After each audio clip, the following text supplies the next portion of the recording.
official duty, for the board of directors of the GMA. Okay, So, okay. anyway, what can we do for y'all? Well, first off, thank you for taking the time to meet with us. Sure. Okay, in this meeting. And the reason for the meeting is I'll give a general overview on the current conditions of property and the outcry for help and the senseless crimes and constant occurring here in our community involving murders and stuff of that nature. Okay. First, I would like to congratulate Mr. Mark Barber for the new position that you have. And good to see you. We've been working together for A long time now. For a long time. And, we want you to share some of your ideas with us, where you plan on taking the community as far as your leadership, as far as the position that you have.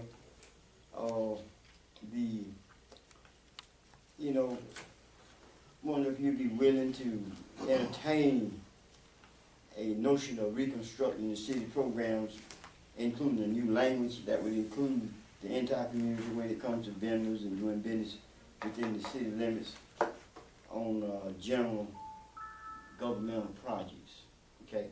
And the language would be, this would involve the G.B.R projects, new school constructions, and anything pertaining to governmental projects that's within the city limits. And if you can see, the city of Savannah have a program similar to VSAIL, and they adopted a program where if any businesses come in to do major business in their city limits, as long as it's governmental funded and it pertains to the government, they had them to, in order to do business, they had to partner up with a local contractor and some black businesses. And we wanted to find out if you guys could consider adopting such a program to incorporate certain languages. One of the problems that we've been encountering, as you know, with the school system, where we've been fighting for the contractors trying to get monies in on that, and they end up didn't get nothing out of it. There's too much money that comes through this community and through the city and through the county that our communities remaining the same because there's no money. The crime is stemmed from property, and if we don't do something to address that, it's going to stay the same. You see the news this morning when it came up about somebody getting murdered here or somebody getting killed here, and it just recently this morning, I believe, I saw this on the news. One of the only ways we're going to be able to detour this is by making jobs available, so people can come out of that condition that they're living under. A lot of programs that people are using today, and use some churches or some black leaders, they'll come here and they'll join in with you and they'll put a program together saying it starts at home, and they put the emphasis on that, and that's trying to correct human behavior. Well, there's a problem that we find is where it's what stimulates this behavior, and it's property. And we want to hear from you what type of ideas you can bring to help the mayor and its local government to ensure that the traditional black community, not just per se black, but it is a traditional black community that's been integrated, and how it can begin to prosper and bring prosperity and get some funds to flow into our community. Okay. Let me just say, I'm trying to be as respectful as I can to Larry. He's still officially the city manager till Friday. That's fine. I do have some ideas that I've discussed with some of the council members on things I wanted to go along with what you're saying, Mr. Robinson, but I don't want to get too, I want to be respectful of Larry's time here. He's still the official city manager, and I'm not entering until the 11th of December. Mention a couple of things. So I'm trying to, I don't want to overstep my bounds or step on anybody's toes until it's my time, so. Of course, we already have a situation in the city where we require local contractors to give, 10% of the project to minority contractors and all that. So we do that. Now, when you start telling a private business how to operate, then you get into different waters. But I want to address the poverty figure too. we have the lowest unemployment rate right now we've had since the recession started. I don't know whether you realize that. Well, If you go out and talk to local businesses right now, you'll find that they are trying to hire people and can't. I mean, this goes on. I talked to Radney Plumbing, or talked to him, and he's just sold his business. He says right now we need employees and can't find them. They can't even get them to come fill out applications in some cases. But you know, the other problem is you get into things like drugs, felony convictions, and things like that. And private businesses don't hire people sometimes. Now, you remember I did away with the bar here in the city, and we did it because we were having, with the box, I mean, because we were having trouble hiring people. We couldn't find enough employees. And we've hired people that have felony convictions now, and in fact, one of them made Employee of the Year last year. So but that's part of the problem that people are having right now. In that it's not a matter. I mean, and that would help the poverty level if some of these businesses could hire enough people to do the work. Because everybody right now has got a tremendous amount of work going on, especially your road contractors and people like that. So. I don't know. I mean, poverty level, I'm ashamed of it too, quite honestly. You know, I wish that you know we could improve on that. And quite honestly, the bad thing about it, it affects us bringing in new industry. Because what happens is, you know, I've been trying to think about this because I've been asked to speak to a group next week about new business coming into Valdosta. What happens is when somebody, now with all the computerized social media and all that kind of stuff and all that, we don't even know people's looking at us. I mean, people look at us and they say, well, we don't like their graduation rates, we don't like their poverty rates, we don't like their unemployment rate or something like that, and they strike us off the list before we ever know they've even looked at us, before they come. And so sometimes it's a, you know, I mean, it's a real problem for us, and we don't want the poverty rate to be 20-something%. What is it now? 26 or 7 or 8%, somewhere along in there, I think, which is not good. We would love for it to be less than that. But now, you know, it's not a matter of, I mean, I don't know what we can do right now other than, because we don't give money out to start new businesses. I had a request for that yesterday. This Snake Nation Press wanted to know what funds were available to get them started. Well, if we started doing that, I mean, think what kind of can of worms that would open. Every radio station in town would be wanting us to give them money to increase, to raise the tower or do something like that. So the city can't get into that. Well, what type of program do you have that offer an incentive for small businesses? That's you know, do you have anything? Well, we do have, through our CDBG program. You know, when we first got into HUD and CDBG eligible, our goal was to eradicate substandard housing, all substandard housing. Great goal, but it's almost impossible because when you get this one fixed, you got 10 more that are coming into substandard. So we've broken up our allocation over the years to include things such as this year we've got $50,000 out there that we've set aside from the allocation to help small businesses in the DRA area, which CDBG focuses on. We've had 3 folks on that now. You can borrow up to a maximum of $10,000, excuse me, at a very low interest rate. And we've helped a painting company, we've helped a dance studio, and we've helped, it's a young lady named, she's energetic, full of energy. She's housed from Thomasville, but she houses her dance studio here. And she was at that. She's great. Yeah, I can't think of her name. And she is a black girl. Yeah, I can't think of her She's, name. uh, but- The reason I asked that, I believe that's the same girl that was in. Gerlach. She was, she Gerlach, tried to do right. Gerlach, and now she's out on And then Bemis she's out Road, I on believe. Bemis, yeah. Yes, sir. And so we've helped her kind of get that place on Bemis a little bit of suited for a dance studio and some transportation issues she was having getting the young ladies and some of the guys there as well. And that program, the college helps them with Right. business plans and things like that, once they qualify for those. That's right. Part of, for you to qualify for that $10,000 loan, is that you have to go through the Small Business Association, the Small Business Center at VSU, just to make sure, because we've gotta have some financials, those type of things, so they're prepared when they get here for us, for our committee, to look at, they've got all their financial work together, and all the information that's needed, we've got.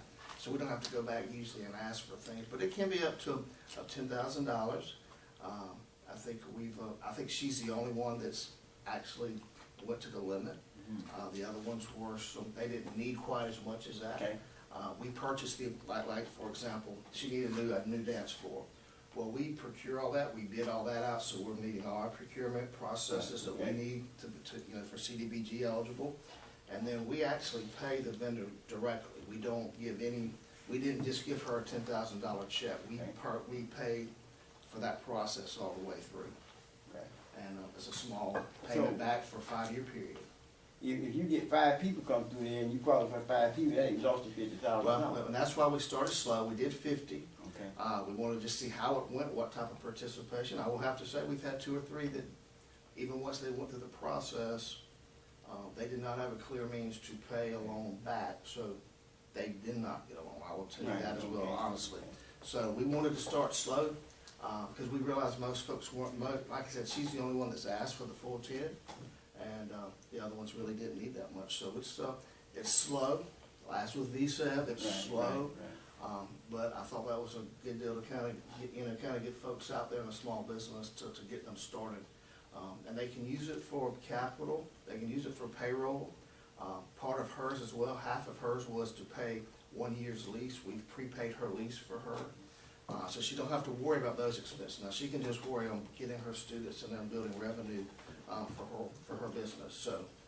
Also, we give money to the chamber every year for their seeds business program, which is a program to Seed, right? seeds. SEEDS. I can't tell you I what all can't that stands remember, yeah. for, but anyway, that's a program for new businesses to go and they they counsel them, they tell them what they need to do, they help them with every aspect of getting started in business and all of that. And that's a great point, because Betty Morgan, who runs the seats for the chamber, sits on this committee with us. Okay. So many times, they've already been to her, and she's familiar, and then she can. Who's on the committee? The committee is myself, James Dean, City Marshal, I don't know if you know James, Renessa Small, who's our HR director, Cynthia Hill, who's an accountant with the city, and then Betty. Then Betty, that's it. Now, what about your advertisement? If so many people don't even know this exists. Right. Well, we hear that a lot, and I'm not saying I disagree with you, because you and I have had this conversation a lot. Vanessa's out in the community a lot. Vanessa, we just had a town hall meeting at Mildred Hunter back in October. I mean, she put she was speaking at churches, advertising in churches, and trying to take advantage of all that. We had a decent turnout. We didn't have a great turnout, but we were happy because the folks that did come did get some material they could use. So that's how Vanessa's out there in the neighborhood really advertising it in that manner. So if we could be a help to put this advertisement out there, okay? Say the spring, and we come up, we go to Chamber of Commerce, we get all the stuff from C. They have all come to the city and get all the information from you guys, and be able to put it out there and help to get it spread it abroad. Would you be willing to get with the council of banks here to see, can the city have any influence to change their general attitude. Well, as actually, far Mr. as- Robinson, we do that now. Vanessa just hosted an FDIC meeting for our VSEPs and folk. We had 2 people show up. It was advertised really well, but once a year, we try to have the banking community involved, and they come in and do, you know, classes for us, and they talk directly. You know, we really want the VSEP folks to be there, and it's open to the community, but we really want the VSEP folks, and, so we're doing that. We're trying to open that relationship with the local banks here in Valdosta, so they can have that relationship. So, we're on that. Maybe we can do a little better job advertising it, like you said, but, we just never have had luck with participating on that class. Now, other classes Vanessa's done, we've had a little better, but for some reason, that class seems to be the lowest. One example of us encouraging banks is with this hotel development, which looks like that's falling through now, but Yeah. we What encourage, happened to that? well, he's fallen down on his loan.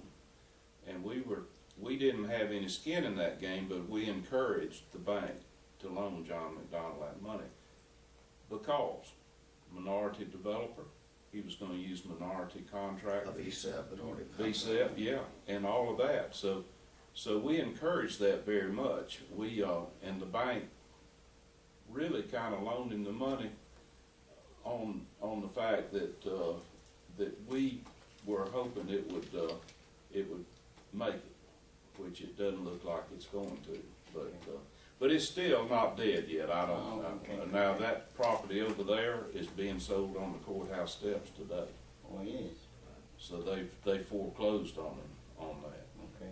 But we did Yeah, hook up a VSEP, MD contracting Yeah. with Mr. McDonald, and they already made some, you know, some architectural plans and things like that, so, those kind of deals where we can, we absolutely, we're pushing that VSEP list. Well, I'll ask you this, could you raise, do you guys, now, we done discussed this before, about the partnership deal. If I qualify to be a VSAP member, and you got $8 million, and I need you as my partner, and I come to qualify for the VSAP program, and I can't make it alone, then I need my partner with $8 million to partner with me. Can you guys consider raising that so that people can partner up with someone with a few bucks that can finance them other than, because we don't have no financial institutions here that helps us. Well, like we said before, Mr. Robinson, on that, you know, if it's you and you've got a third party out there, you know, and we see they're making you a loan to meet your financial requirements of a VSEP, we can deal with that. That's not an issue for us to deal with. Where the parameters come in is where, depending on what kind of organization you're gonna be, whether it be an office professional or a contractor, whatever, you know, there's a threshold of what you can make, like $3 million if you're a contractor. There's where the thresholds come in. It's not that outside financing that's coming in for you. So but we have to keep those parameters because, you know, if you go over $3 million, you may not be considered a small business anymore. Oh, so it's $3 million, $3 Well, million? depending on the Depending on industry what you're type- in. what type There's of $1 million, business there's it 2 is. and 3, so I think contractor world is like $3 million, if I'm not Mhm. mistaken.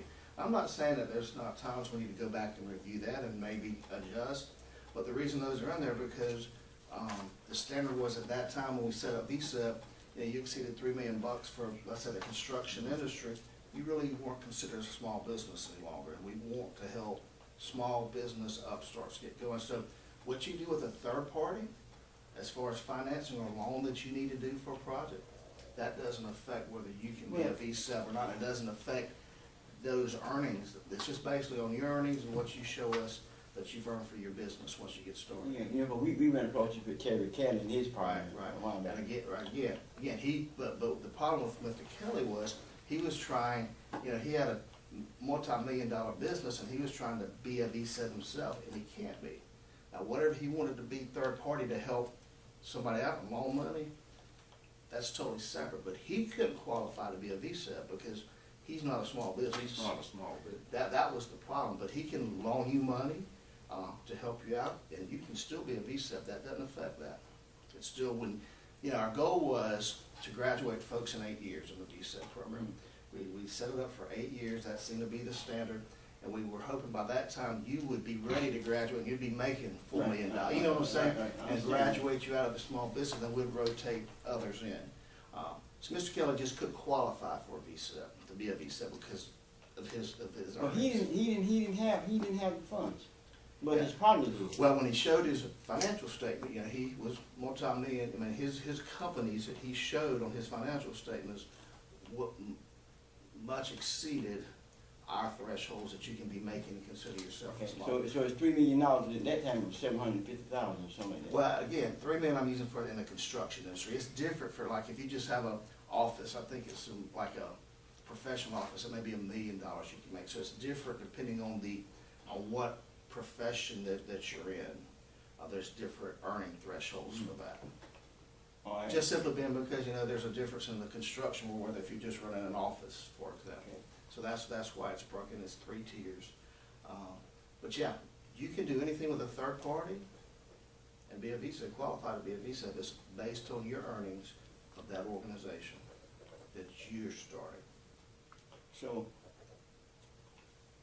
on the VSAP program, so you guys should put a lot of emphasis on that program. Vanessa's out there speaking of it, setting up classes. And like I said, we could be discouraged when you got 2 folks that show up to a class, but you know what? We hold those classes, we continue to hold them, because our goal is that we get just 1 person in there and they've learned something, they can participate in one of our programs. We've been successful for that meeting. Definitely we want more, but she's out there beating the streets really at She everything gets she goes discouraged to. sometimes Yeah, you because she does the work and gets these classes ready and everything, and sometimes nobody shows Yeah, up. I mean, I've honestly. been to a couple of those. yeah. And sometimes the ones that are there are folks like you that know about it, or me, and we really don't. you know. So we had, we've talked about it over the years, we just can't seem to, we've got the programs there, we just can't seem to get the folks there. And, I've talked about the paperwork. Well, anything you wanna qualify for, there's paperwork involved. And like I told you with VSAP, we've got 2 CPAs that sit on our accounting staff right now, and they're willing to spend the time with you to go line by line and help you complete it. As a matter of fact, they review them and they make the notes so we can go back and get with the folks. If we can do that up front. We've had like we people try that to do, refuse to fill fill out the paperwork. Yeah. Yes, sir. Well, bottom line, we gonna have to do something, to get this thing turned around. And Reverend Rose Church, you can utilize his church as far as the information. You utilize our church for the information over Antioch. We just have to get it in our hands so that we can help promote it. Right.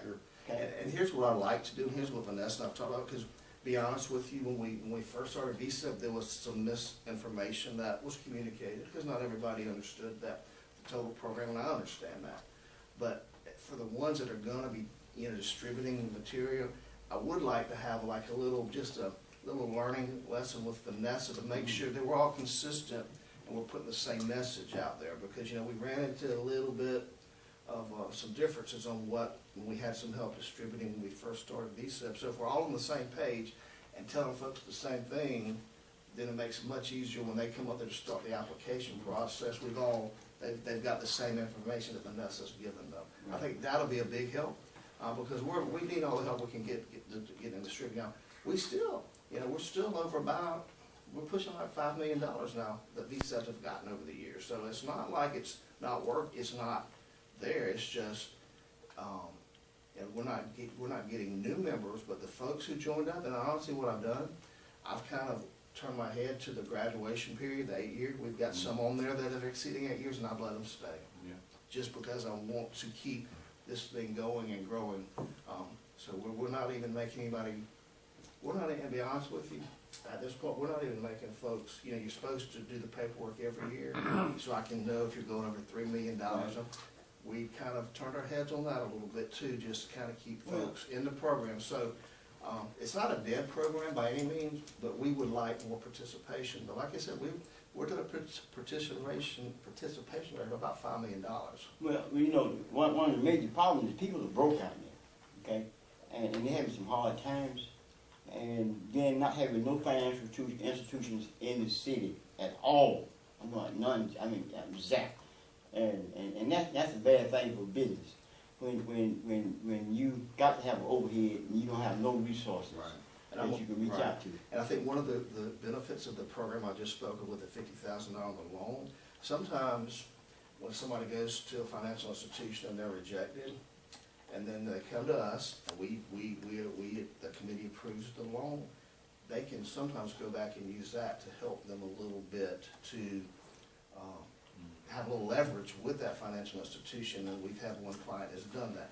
So we may not be out in the front, but we're doing everything we can indirectly to help folks get that banking, because we can't tell them they have to, but when they see we've committed ourselves to them, they tend to tag on with us and maybe open their doors a little bit more where they wouldn't in the past. Yes, sir. I've got a question about credit. How does a person's credit figure into your program? Well, we, of course, we look at anything that's like, bankruptcy, current bankruptcies, things like that, we do look at. And we have a little scale, Vanessa, we have a little scale that we come up with that the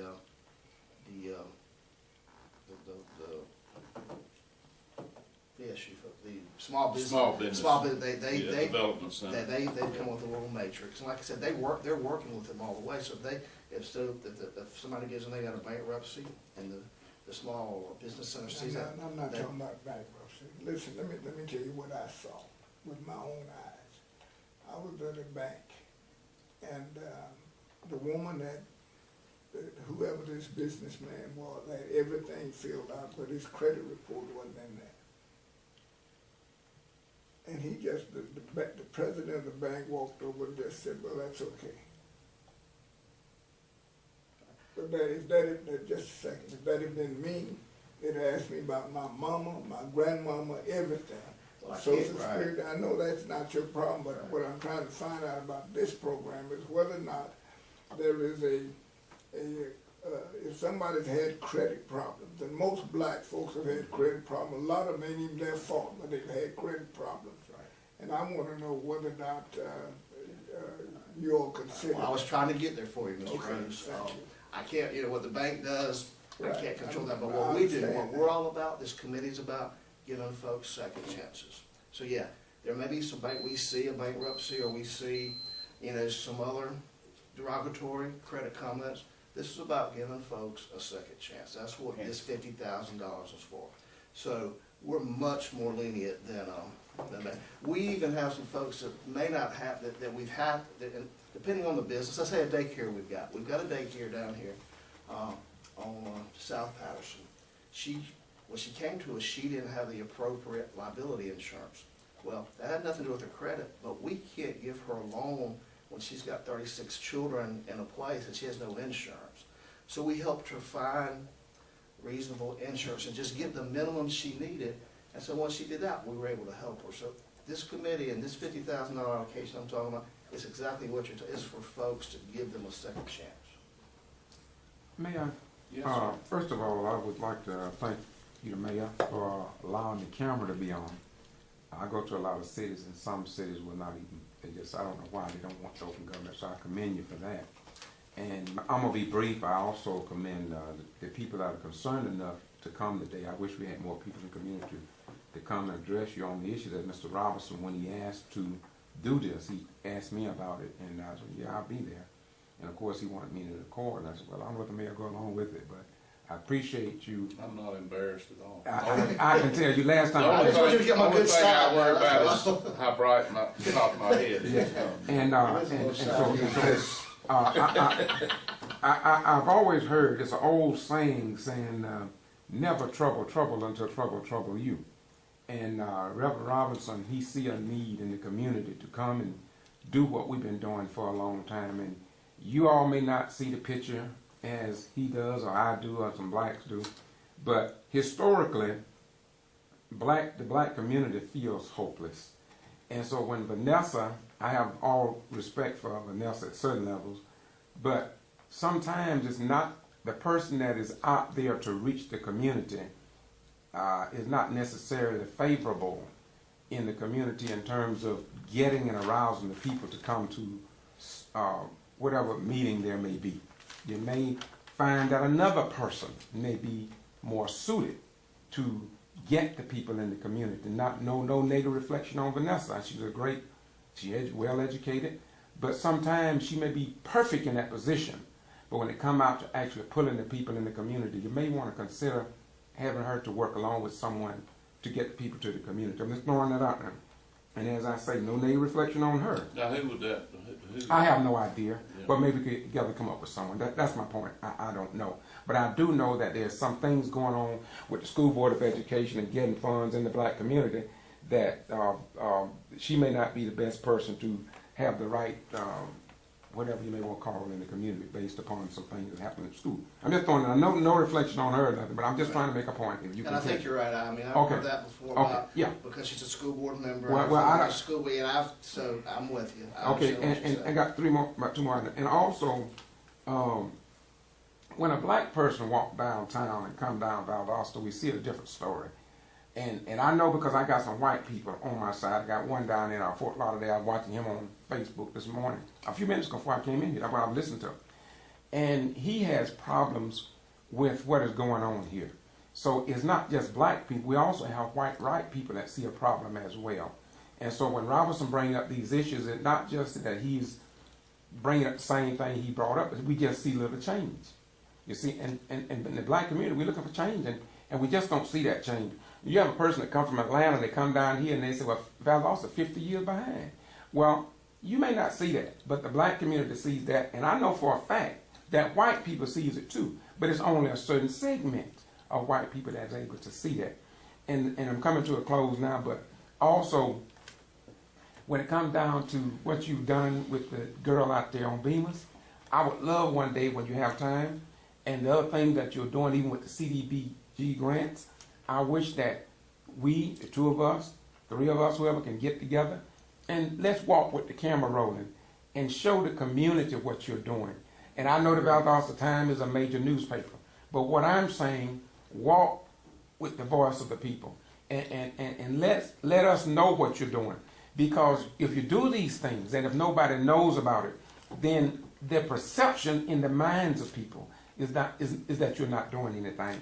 And so I want to help to get that out if I I'm can. glad to hear that because we have discussed that Yeah. with all three of them actually, to kind of go on camera for us, Yeah, talk about absolutely. the benefits. So Yeah. absolutely, Okay. 100%. And another thing, I just heard this morning, I ain't gonna say who I heard it from, but I heard that in the black community, in the district that they're running, that most all of the voting places is not in the community where the majority of the people that live in that district, and so it makes it hard, it's an impediment to voting in the election that's coming up. And I know you all don't have control over the county and the election board, but all I'm saying is that these are type things that put negative pictures in the black mind that you all, not you, but the system is locking them out. It just could be a perception. And so sometimes we have to work on the perception, because a lot of times perception in the minds of men bring about reality. And that's all I have to say. Let me address a couple of things, George. First of all, I don't think the black community is hopeless, because I know so many black successful people that live in this community, and you know, every one of us has to start at the bottom. I don't care who you are. You know, I feel like I started at the bottom, and I made a success of myself. Not as much as I'd like to, because when that fellow on the radio says, "Do you know when you're going to run out of money?" I'm afraid it's going to be pretty soon. But at least I was a successful businessman because I worked hard, and I don't think it's hopeless. I think everybody in this country has the same opportunities to do what they can get an education, and we see it every day. And I'm so impressed, I'll be honest with you, I'm so impressed with so many black individuals that have lifted themselves up and made a success of themselves. And they've done it on their own. You know, they've done it on their own. Now, the other thing, I don't agree with you when you say that Valdosta is 50 years behind.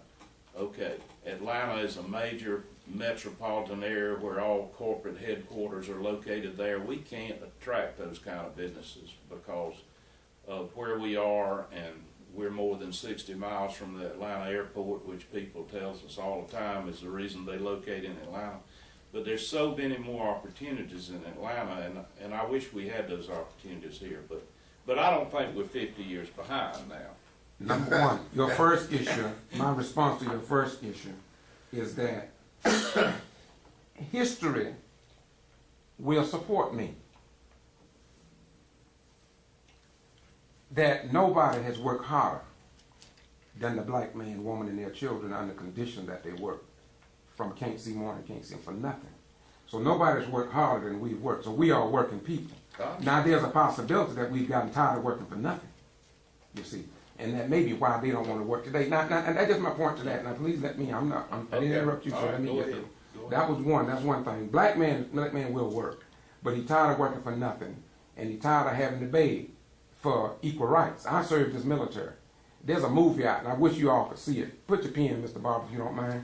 There's a movie I'd like you to see called Mudbound, if you haven't seen it. Look up M-U-D, Mudbound, and that tells the story that if it don't get you and bother you, then trouble maybe will never come your way. Now, number two, when you say you disagree with me about 50 years behind, the camera will show that I never said 50 years behind. I said when people come here, see, sometimes I'm not as clear to people as I like to be, but I said that people come here, black people and white people come here.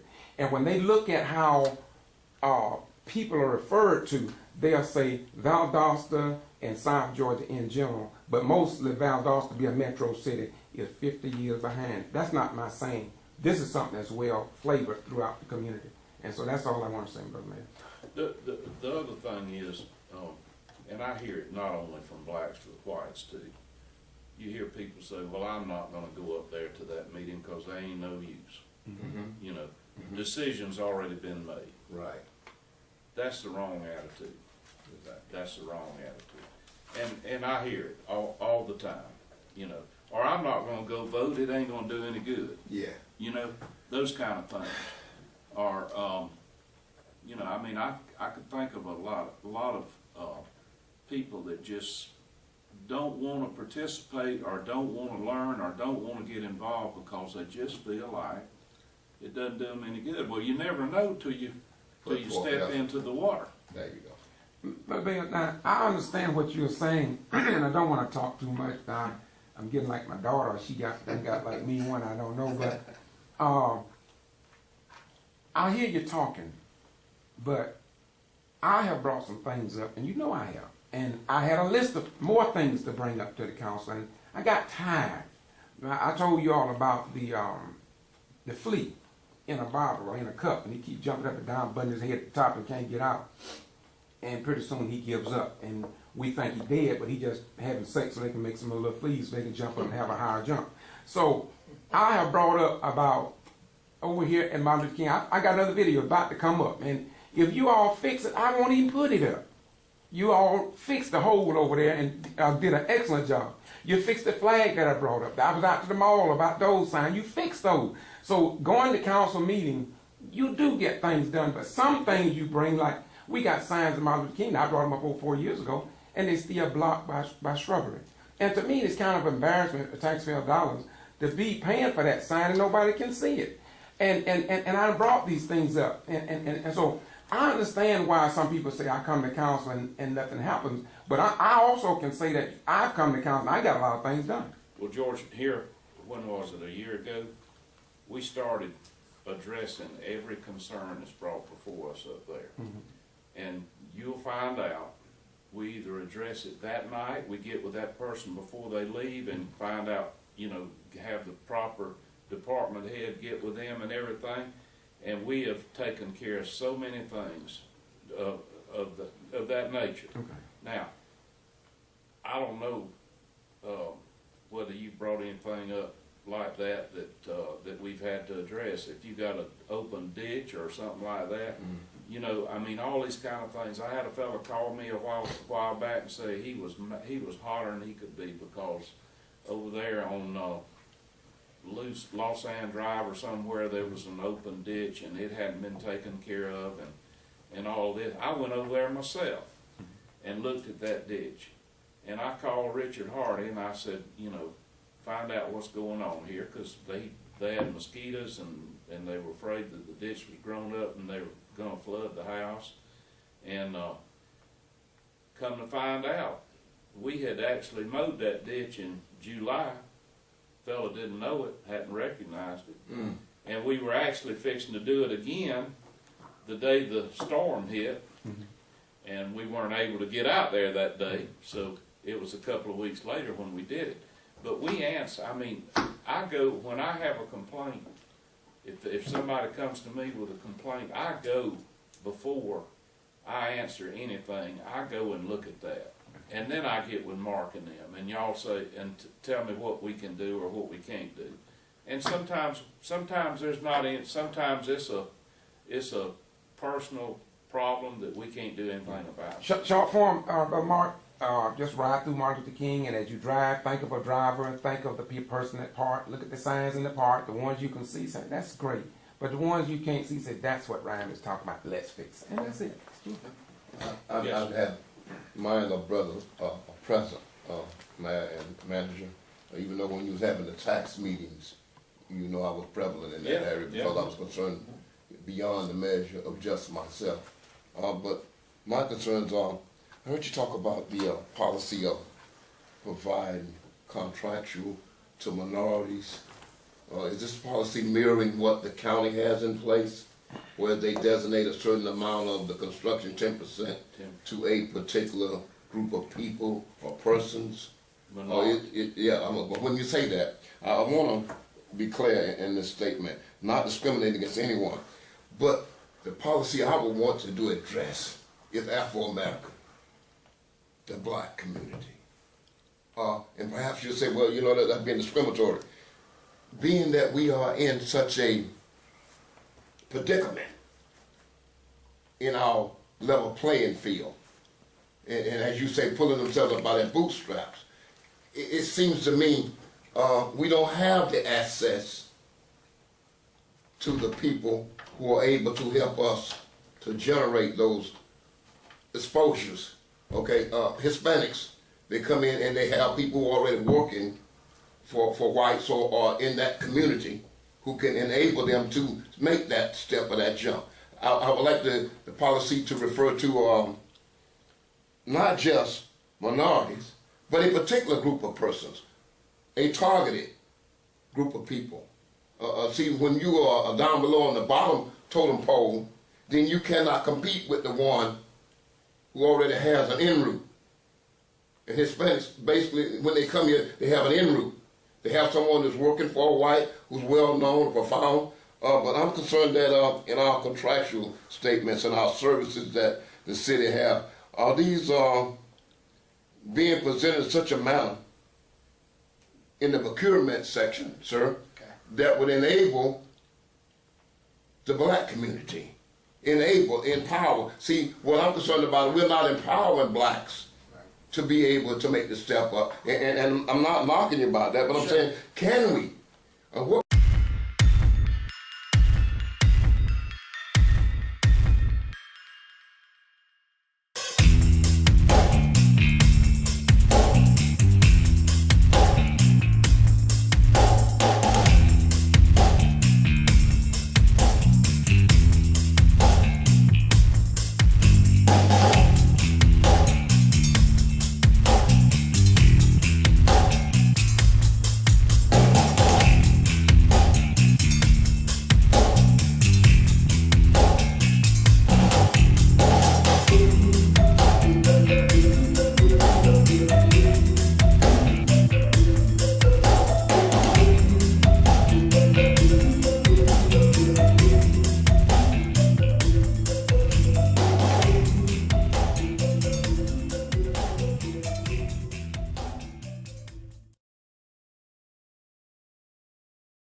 City leaders working to correct long-standing social and economic issues in lower-class neighborhoods. Eyewitness News reporter Goldberg finds out why now. If we keep following the same pattern that we have always followed, we're going to continue to get the same thing, and that's nothing in the black community. George Boston Rhines and John Robinson are a pair of community activists. They walk these streets and see their troubles. I'm just hoping that we can get some fairness, that we can get some clarity, that this don't be shoved, that this cannot be shoved under the rug any longer. This is the report that outlines numerous social and economic issues facing Valdosta. It's called the Analysis of Impediments to Fair Housing Report, and it was put out by a Texas-based organization called J.B.R. Planning Group. The Valdosta City Council voted to adopt the report in their meeting on 5th, and addresses issues like predatory lending, economic disparities, and poor neighborhood conditions. James Wright's a city councilman who is putting together a steering committee to help give the city direction in correcting the problems. The steering committee will be a diverse group of people, which we hope will include all citizens in our community, and we hope to educate our community about the impediments that were identified in the analysis of impediments. But Robinson and Rhines say it's all old news. This report follows the footsteps of several others in recent years, but they call Councilman Wright a sort of folk hero for his efforts to breach the status quo. And so I commend Councilman Wright for taking a very strong stand and drawing attention to this great problem in our community that have existed for over 16 years. And truly, it's time for a change now. In Valdosta, Greg Goldberg, CTV Eyewitness News. Councilman James Wright helped draw attention to many of these issues when he boycotted the City Council retreat in March. Cities in Lowndes County can't agree on how to split a lucrative tax. Eyewitness News reporter Ames Yates tells us what's causing this conflict. There are 5 cities in Lowndes County, all known as lost. What they can agree on is how to divide the money from that tax. Between January of 1999 and August of last year, the lost tax generated about $2 million. The distribution of that money has been roughly the same over the last decade. Cities like Hayhira have seen an increase in household growth, but an increase in lost tax revenue. If they're spending more money, then they should get some of it back. Understood. If they're contributing more to the economy, then let it contribute back to them. But not everyone agrees with changing the way the money is divvied up. I think blanketly, like evenly distributed so everybody gets a fair amount, because Hayhira, they may get more money, but they may not need the money back as much as, say, Lake Park would. Community leaders will meet on Wednesday, May 2nd, to debate this issue. In Valdosta, Ames Yates, WCTV Eyewitness News. Hayhira gets about 1.4% of the lost tax proceeds. Valdosta gets around 38%. This is KBCI.blogspot.com. George Boston Rhines. I'm in Atlanta, 5 Points Plaza, the United States Department of Housing and Urban Development. My sole purpose in coming to Atlanta is to let everybody know that we are concerned about the federal dollars that coming into the city of Valdosta, Georgia.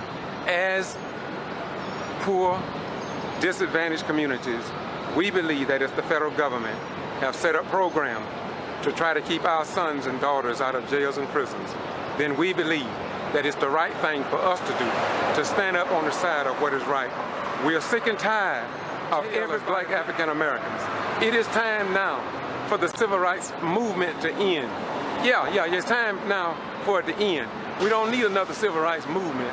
We need a new economic build-in, and that build-in is when they build us into the circles of the economic development in our community, state, nation, and world.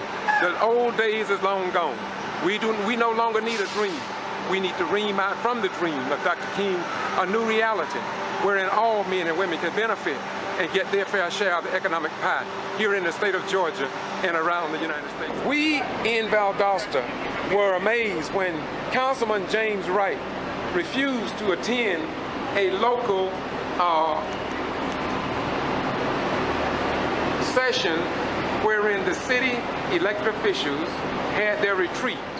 In terms of retreat issues and issues that go on the agenda. I think that this process is flawed because the items that I have on the agenda retreat, items that have been on there for 6, 7 years. We go to retreat, we talk about it, and we come back, and this thing is not done out of the project and whatever. I'm going to be, when we get to the project on our south side, we have a lot of delays, a lot of problems with it. It's either through cash or unseen delay. Either way, I feel like the process is flawed. When we talk about splash and the funding of these projects, and what we're going to do in these communities, and I won't bring it up now, but I think it'll be something that's coming back. When you look at these projects and you see where development is going, and if you look at where the development is happening at, very little to none if you have how it's happening on our time is just to come to Atlanta to look at the tall buildings, nor just to look at the people across the street. We are down here because we believe that if the government had set up federal program wherein black African American and poor white could benefit, then we want to get into those funds. For 16 years, we have been looking for change in Valdosta concerning the CDBG grants, and we are left lacking. We just had a Martin Luther King monument built in Valdosta, and absolutely little to no monies have been generated through HUD. Crime, the incarceration and probations could be reduced if federal dollars were directed to these low-income communities and people for which it were designed. There is no need of those who are politically connected get all the funds. It's just that simple. The people in our community. Not just some of the people, not just conservatives, but we are concerned about all the people, not just black people, but all people. We are concerned about all contractors, including low-income white folks. And we believe that this federal program and the federal dollars must be investigated by HUD. We cannot and we will not rest until we get our share, fair share of the pie that our federal government has so well implemented. With Mr. Clark, we met with Kenneth.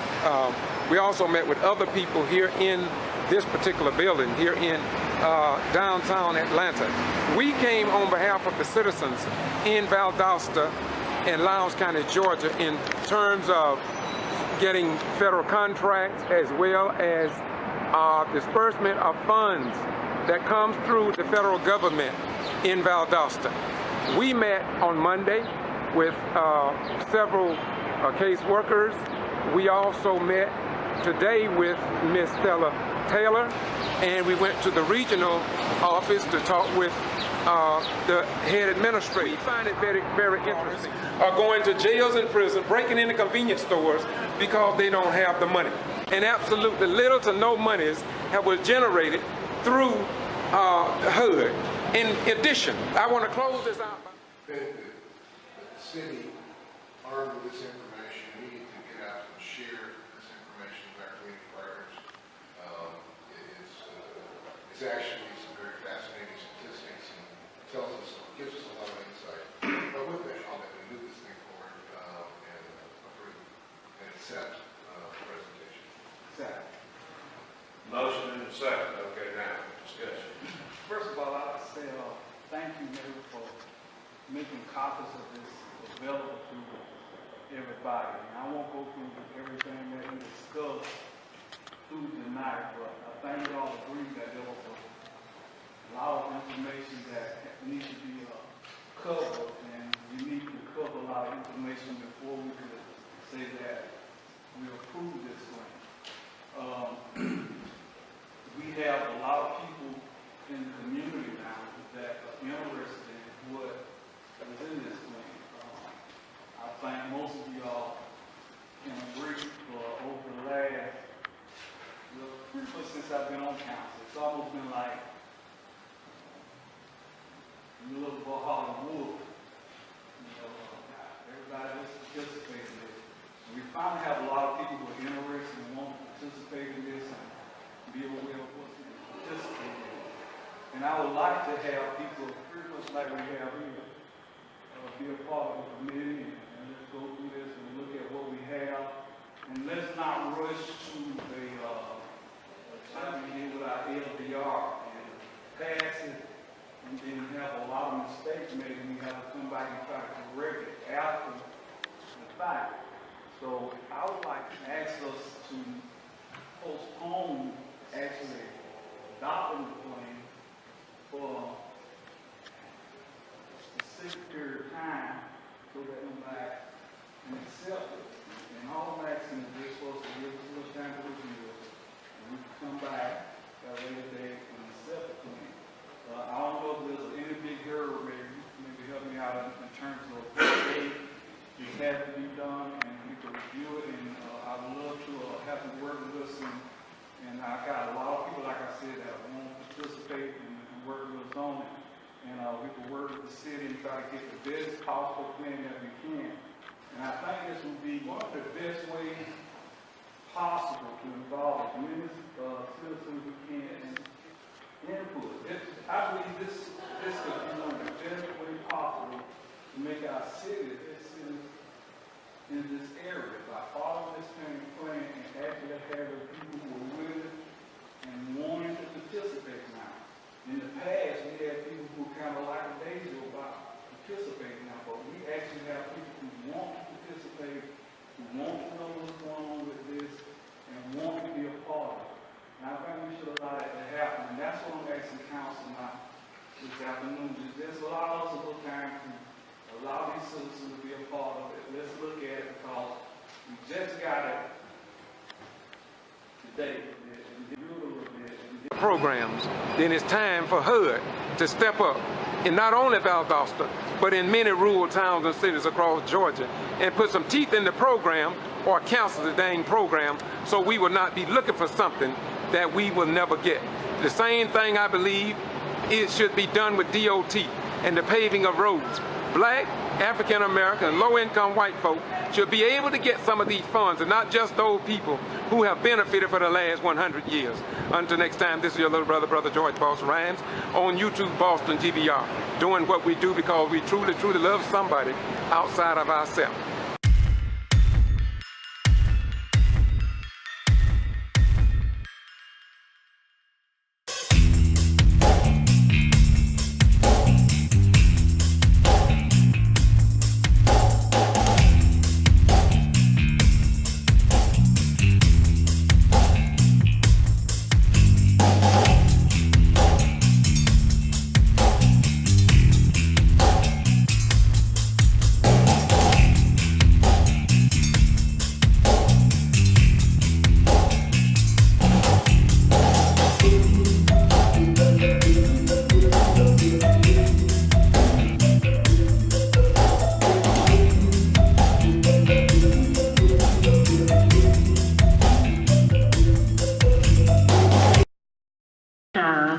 And far-ranging community problems. Disinvestment is the most devastating result. Disinvestment in neighborhoods by lenders reducing housing finance options for borrowers and weakening competitions in the mortgage market for low to moderate incomes. Redlining, once again, I hear that a couple of times. They identify that as a major disinvestment practice.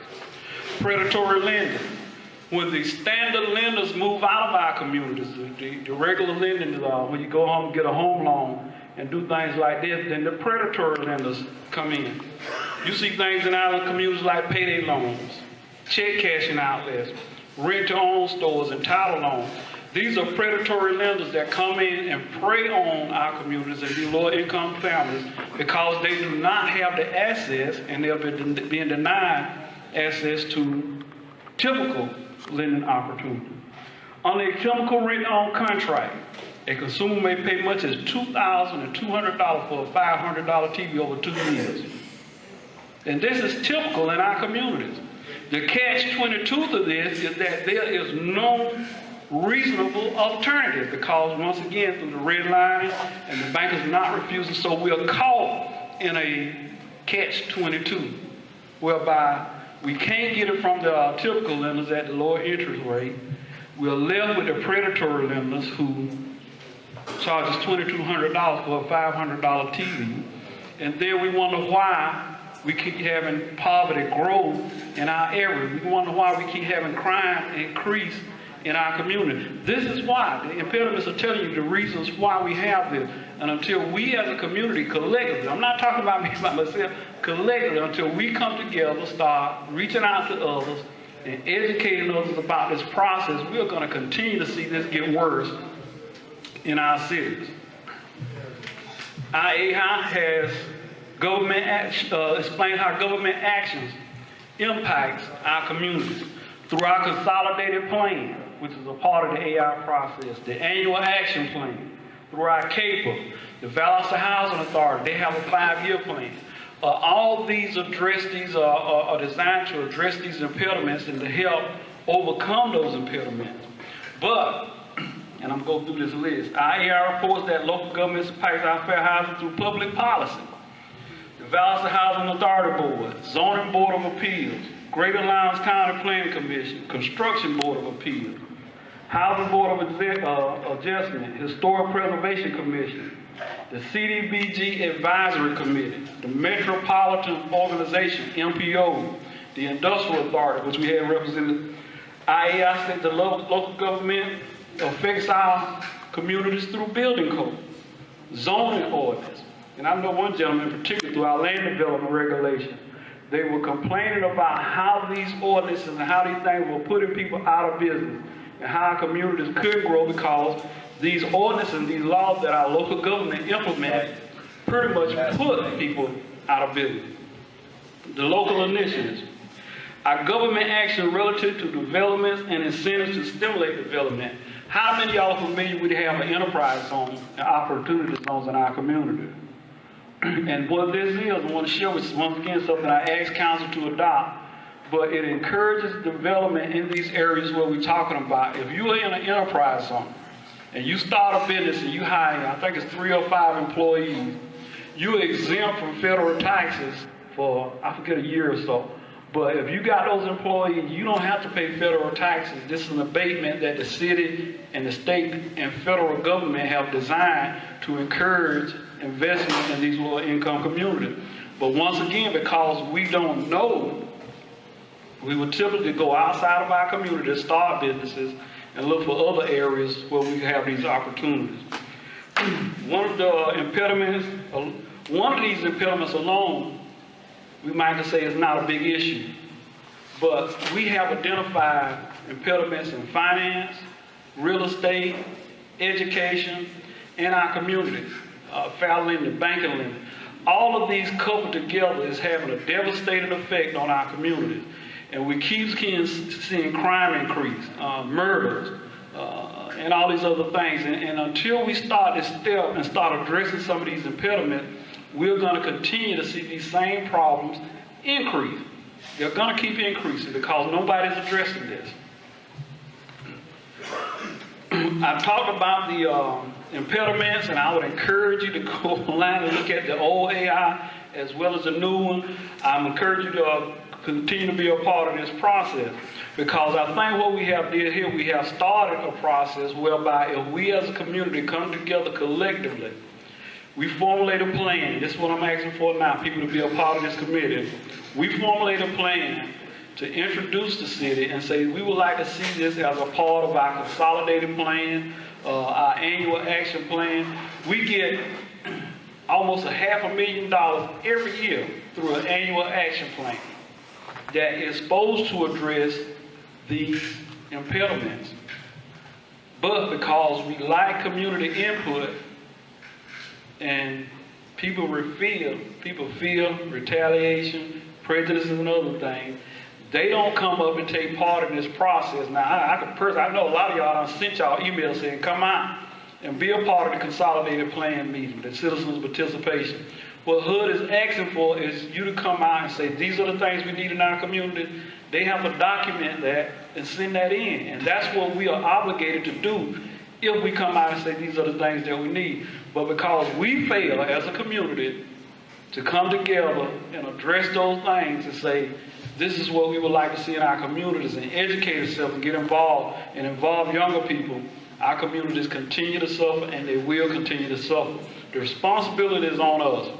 I ask you all here, and I'm going to talk to some of the others who left as well, to be a part of a committee and a group that we could start to work on a strategic plan and an action plan to go forward and have something that we could present in a professional way to city, county, or whoever, our state representatives, district county commissioners, and other people, that we can present to them and say, we feel like these things will work in our communities, but we really need to address banking, we really need to address real estate, we really need to address education. In my mind, the whole AI should have been written around those things, because I'm sure you all would agree from what I heard here tonight, this is having a devastating effect long-term on our community. I have 2 children coming up, and I'm pretty sure y'all have children and grandchildren coming up here. If we don't fix this, they're going to face this when we have to sit down somewhere, and it's going to be worse. It's not going to get better. It's going to get worse if we don't do something to make it better. So I don't want to say I'm begging, but I'm asking you strongly to consider being a part of the committee, so that we can meet and we'll start doing it on a regular basis, where we can start formulating ideas and plans that we feel will more effectively serve our community. In closing, I want to share this, which is something that was wrote in the Declaration of Independence, and I kind of reworded it a little bit, but it says that people are inclined to suffer as long as suffering is sufferable. Rather than right or wrong, the amount of wrong, people will go along and suffer. However, when a long train of abuses shows a clear sign of a reducing of people, it is their right, and then Grace said, no, it is their duty to take action to try to change those things that are reducing them. Thomas Jefferson wrote that. It's in the Declaration of Independence, and it's not exactly those words, but that's what it means. That we have a right and a responsibility to change the things that we see are reducing us. And when you see now, and I get a lot of these calls, and I wanted to bring that, our children, the mass shooting, murder, suicide, gang-related activity. And we see and we hear so much that we tend to get immune to it. But this problem is growing in our communities. Take my word for it. Go out in the streets and walk through some of the parks and stuff like that and just talk with people. These problems are growing in our community. I have a feel my child, my daughter, my son going out and doing things, and it should not be like that. So once again, this is the point where I want to actually volunteer. If you would like to be a part, I know Mr. Quarterman has said he would. I know Mr. Brooks going to be a part. I know Mr. Taylor is going to be a part. Anybody else that would like to be a part of this committee, we should have your contact information. I would like for you to sign up. But we will be meeting regularly, and the next meeting that we will hope, I hope we have, I'm going to contact all leaders that were here. It will be a town hall meeting where we will ask you to bring 4 or 5 people, and we will start spreading this word and educating our communities on how we need to go forward. Because if we don't do that, we're going to stay stuck. Right. So with that, we got a couple comments. I know Pastor Manny, he had a handful of minutes. Hey, Mr. Wright, I hear and know the complaint. We got people on council that knows the complaints. Let me ask this question. Why hasn't these complaints been addressed before it got to us with the representation that's there? Pastor Manny and I talked around about this, and because I work with that group of fellas, so I'm real hesitant to say. No, I'm not. Let me finish and then you. Okay. I'm real hesitant to say anything negative about them. But what I would encourage you to do is pose that same question to those people that you're talking about. Why? I would like to know. I don't know why. I couldn't even, if I wanted to answer, I could. I don't know why this is not a And the concern. reason that I say that, because when we get it, the guy's already out the field. You're right. So you and the group, you all at the table who can shut the gate. So if you can shut the gate till you could get some help to mend the fence, I mean, we always chasing the guy. I just ask, why don't you close the gate? And I agree with you, Pastor, man. You won't get any kind of discussion. But once again, you know, I've learned, even though some of them I feel like have taken some cheap shots at me, I have learned to rise above that, and I work within the structure to try to make some positive changes. That's what I'm going to do. Work within that structure to make positive. Now, you have a right to do that. I don't. But no, we will work with you. But when we get in the lunchroom, the deal's already made. Everything's already allocated. And then you ask us, say, now what can we do about it? You know, what can we do? We throw a rope, shoot somebody else. Let me answer one question. And I think when we decide where the money's going to go, it starts right here. Okay. We identify that. HUD say, before we send you the money, and I'm explaining this to you, before we send you the money, we want you to tell us what the problems are. Okay, they send us to HUD, and you heard the city man say it hadn't been approved. HUD got to review this and approve it. But if we have superficial impediments in here that really and truly don't address our concern, right, then the money's going to go toward this. That's so true. What I'm saying is we need to address. Help us. I will. Help us to put the stuff in, because you all know, I mean, we don't have to say what the problems are in our community. Mr. Hanson left, he knows. But if there was a problem over there, he would be concerned with it. And I agree with you. And again, you know, forget that you all work for us and not us for y'all. Absolutely. You know, I mean, I work all day and come and y'all put me out, I'll shut the door. But we don't need to keep, and please, sir, it's not against you, but you got us here, and I'm glad to be here. But we talking the problems all the time. The problem is, when you're at the table, deal. Don't let it get the hood superficially, and you knowing the superficially when it goes. Put some teeth in that thing, because we know we're going to stay in our communities anyway. Please get some of your colleagues to come down here and let's stop the rhetoric, because every time we say these things, these are real people. These are real children who are suffering. Those are real jails they are building. For our children. Yes. For us. That's as real as we are sitting and standing. So you say you want solutions. The solution is close the gate. Pastor Bannon, I'm with you. And once again, let me back up and say this again now.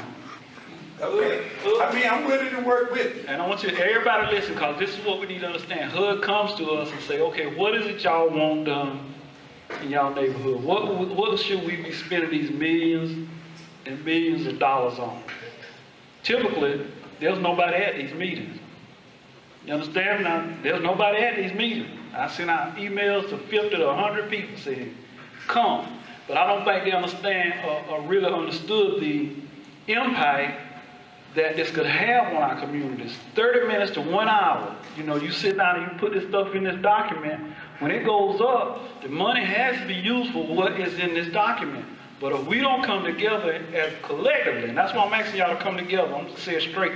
If we don't come together as a community and say, we feel like this is what's the best interest of our community, we work, you said it, we work for you. We work for you. Not us, you work for us. Let me ask you one question.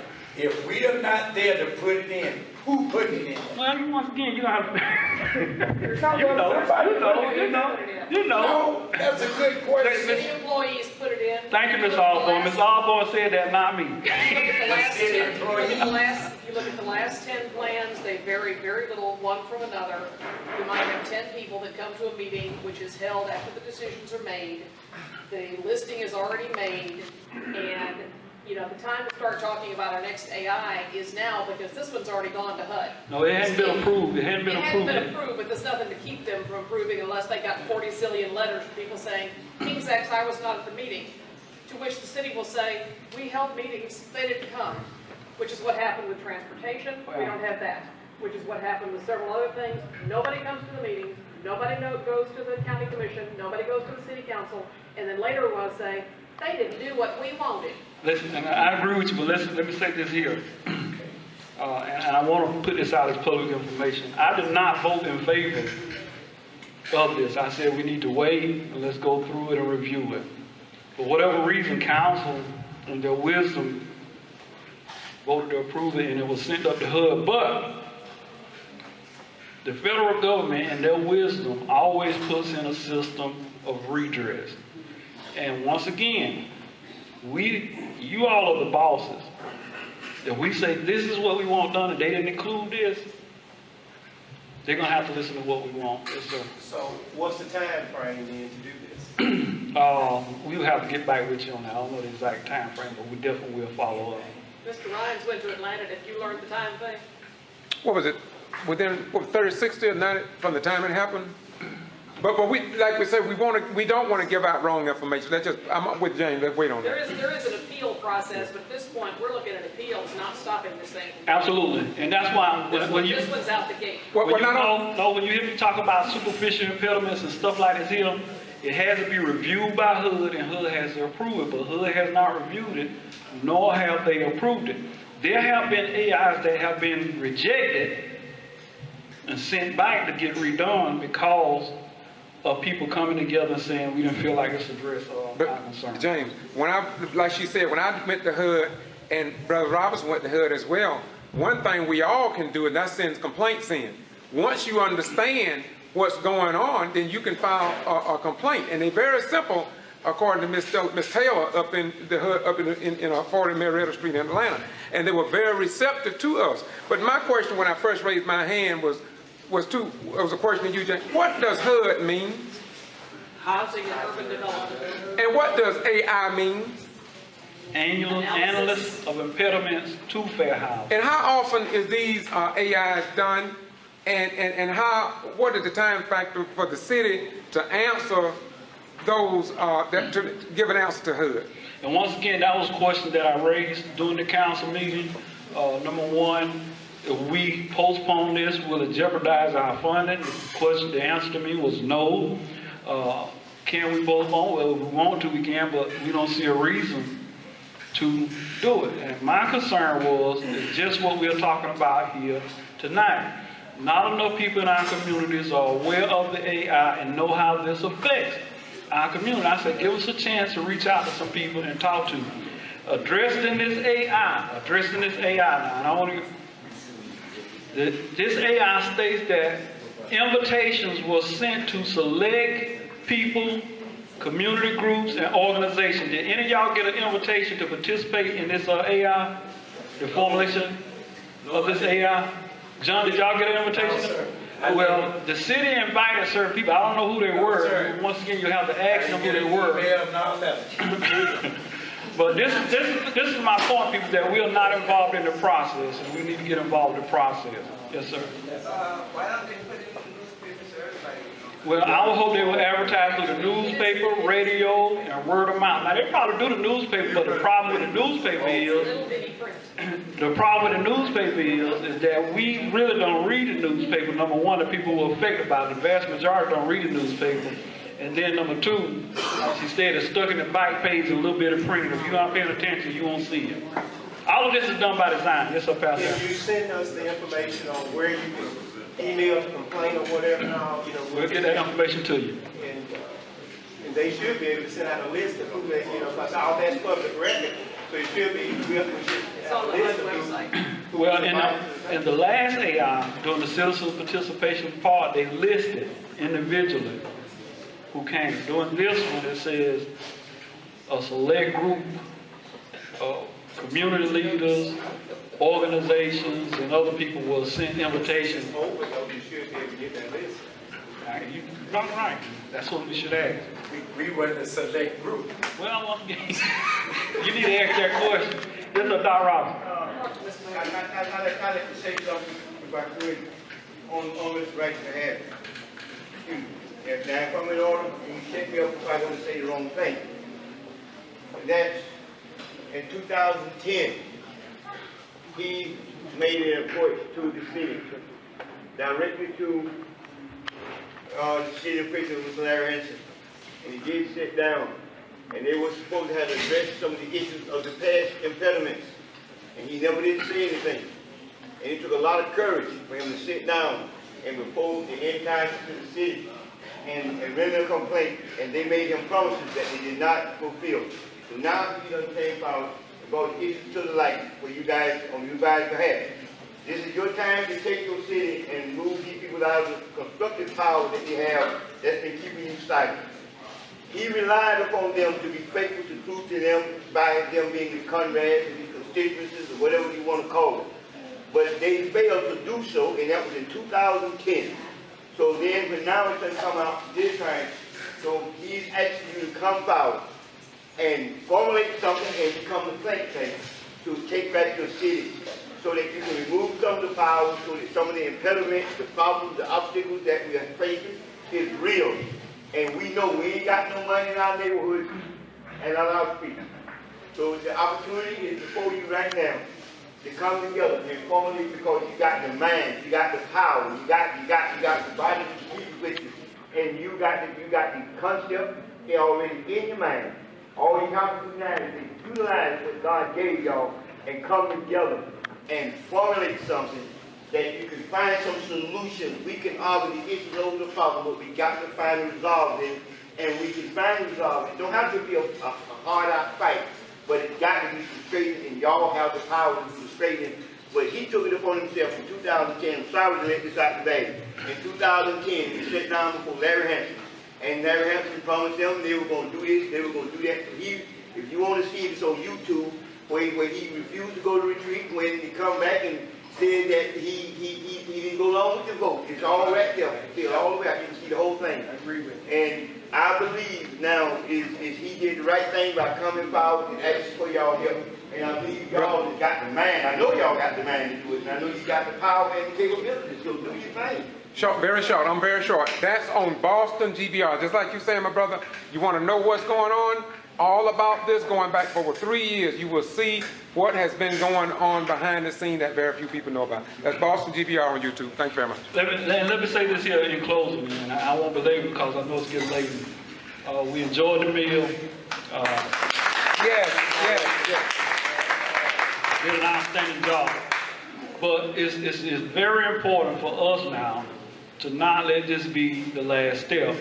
When I asked for the formation of a committee to come up and draw some paperwork or some plans to address these issues that we are talking about, we can present that to the city, the hood, or whoever.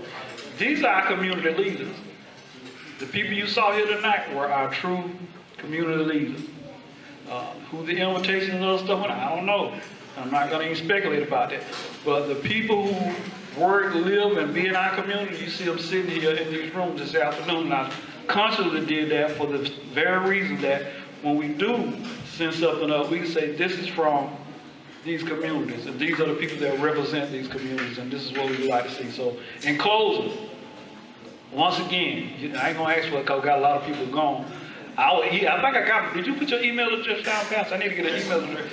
I want to get contact information. My wife's supposed to get everybody signed up so that we can formulate a committee. I'll be emailing you, asking you to be a part of the committee. We're going to formulate a plan that we feel will best serve our interests, because just like I said, what they wrote in the declaration, we have a long train of abuses that's showing a clear sign of reducing us. It shows clear. All this was evidence. I'm not telling you, this was evidence that it's reducing us. And it's reducing us because superficial impediments healthy food choices, and a doctor spot. It's all very well said, nice to have city council help with raising cows. The problem is, how do we know they know what a cow is? Well, once again, How do we know what a cow is? For example, healthy eating. We have an example right here, somebody making a business out of healthy eating. What if more people were doing that on the south side instead of McDonald's putting in a business in Foxborough? That's why I want you on the planning committee. That's the type of input and stuff we need to talk about at our planning committee. That will serve as the creation of businesses in our communities. It will serve the needs of our communities. It's going to promote healthy eating. All those things can be addressed through doing something as simple as what you said. But for whatever reason, I think it's going to do that. But once again, I'm not here to bash council. I work with them guys. I want to get 4 votes every time I need something done. I got to go up there and get 4 votes. So I don't want to make but y'all have that ability. We work for you all, and I want y'all to understand that. So with that, I'm going to ask somebody to come and give us a closing prayer and pray for Pastor Rob. You want to do this here? Pastor Adam? Come give us a closing prayer. Let's give Councilman Wright a hand.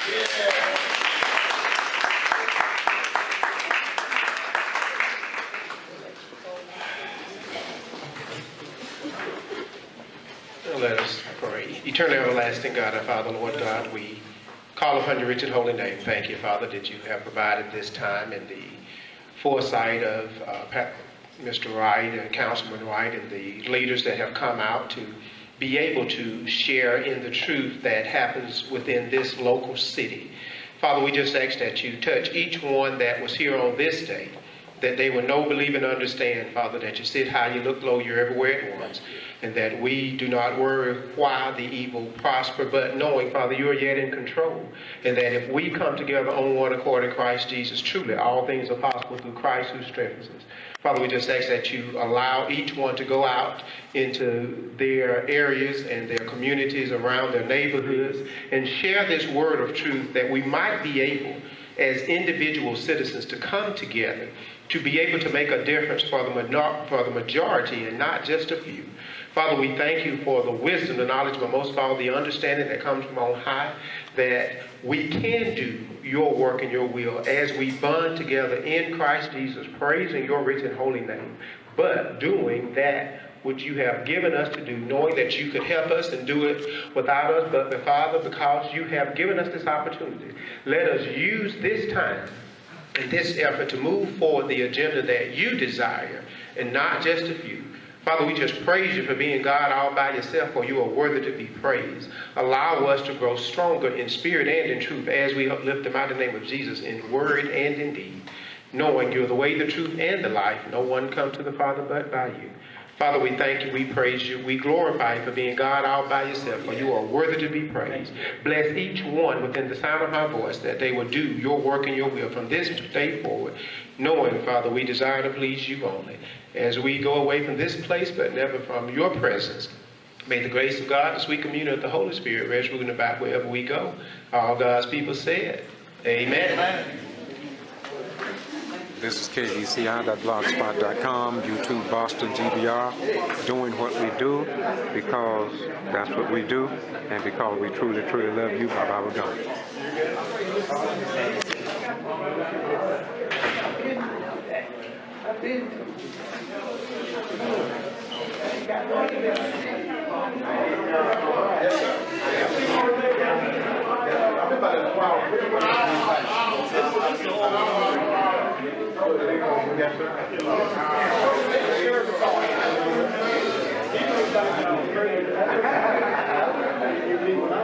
This is the Get To Free Press, and we report what others ignore. This is your First Amendment right to know without whiteouts from a controlled news media whiteout network. And we are located in Valdosta, Georgia, and we are here to inform, educate, and persuade if necessary. Always keep that in mind. Moreover, I want to say to you that as a community, state, nation, and world, we are not who we claim to be, but who we prove ourselves to be over a given period of time. And if we are a liar, time will tell. And if we are a racist or a hater, time will tell. And our righteous and holy God already know. So you are only fooling yourselves. Again, the Ghetto Free Press. I'm George Foster Rice.